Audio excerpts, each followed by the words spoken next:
মেয়েকে রাজি করাতে পারলাম না। ও শাহিনকে ফোন করে সব বলেছে, তাই আজকেই ও বাড়ি আসছে। সে তো খুব ভালো কথা।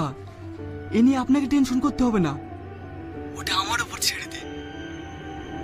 আরে স্যার বলছেন কেন, আমি যেটা বলছি সেটা শোনেন। আজকে রাত্রেই শাহিনকে শেষ করে দেব, তাহলে বাসও থাকবে না আর বাসিও বাঁচবে না, আর শ্রাবণী হয়ে যাবে আমার।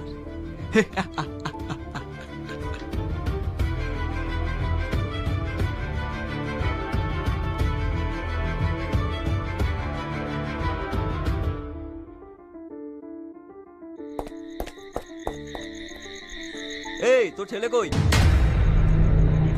তোমরা কারা বাপ? আমি তোর বাপ না, তোর ছেলে কই তাই বল।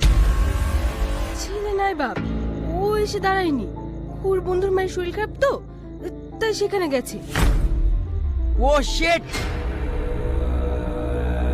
এই যা যা আছে সব গুছিয়ে নে।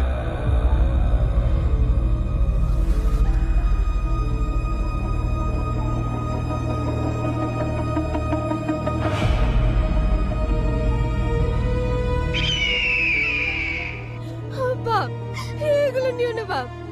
এইগুলো আমার ছেলে আমার বৌমার জন্য বিদেশ থেকে এনেছে। এইগুলো নিও না বাপ, এইগুলো নিও না। সর্বরি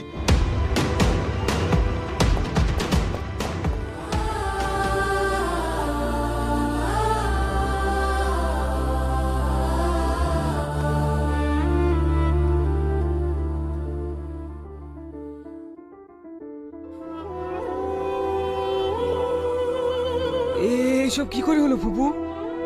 কারা এসেছিল তুমি কিছু বুঝতে পেরেছো? কি করে বুঝবো? সবার মুখে তো টাকা ছিল। ওরা সব লিখেছে রে বাপ, ওরা সব লিখেছে। আর ও তোর খোঁজ করছিল। ভাগ্যিস তুই বাড়িতে ছিলি না, ভালো লাগছে না। তুই বৌমাকে নিয়ে আয়। ঠিক আছে, আজ বিকালে গিয়ে নিয়ে আসবো।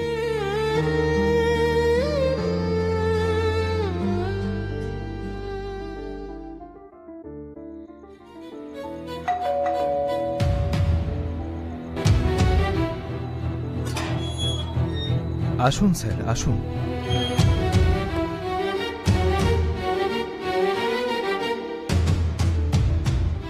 খবর খুব খারাপ স্যার।